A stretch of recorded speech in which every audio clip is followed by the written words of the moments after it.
La chronique du jour. La chronique de Papa Samba Kane. Les électeurs sénégalais, citoyens modèles. Ils votent en masse dans la discipline et dans la paix des esprits et des cœurs. Les Sénégalais sont assurément des citoyens modèles.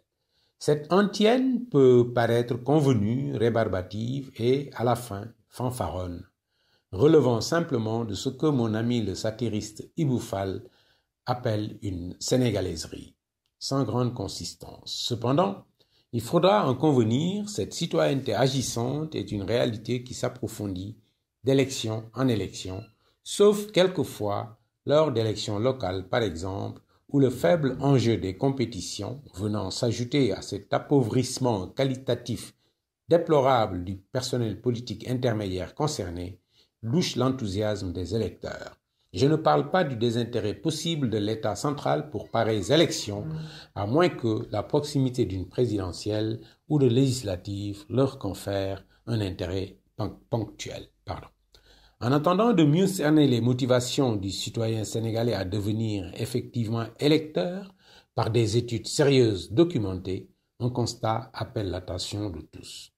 Le discours récurrent sur la perte de confiance du citoyen dans les hommes politiques, s'il n'est pas complètement déconnecté de la réalité, n'a pas cette pertinence que suggère son amplification médiatique. Et ce, nonobstant ce que nous venons de souligner sur l'appauvrissement qualitatif du personnel politique intermédiaire, où se compte une bonne part des maires de communes, des conseillers départementaux et une frange importante de députés. Le taux de participation à la dernière présidentielle, plus de 66%, est de ce point de vue fort pertinent, certes, mais il n'y a pas que cela si on a bien observé le comportement des électeurs de toutes conditions et de toutes origines géographiques, mais vivant à Dakar. Chose remarquable d'ores et déjà, et apparemment beaucoup plus que lors de présidentielles précédentes, la capitale avait, 2 jours avant le 24 février et le jour J également, les mêmes airs de ville désertée que lors des fêtes de Tabaski, de Korité ou du Magal de Touba.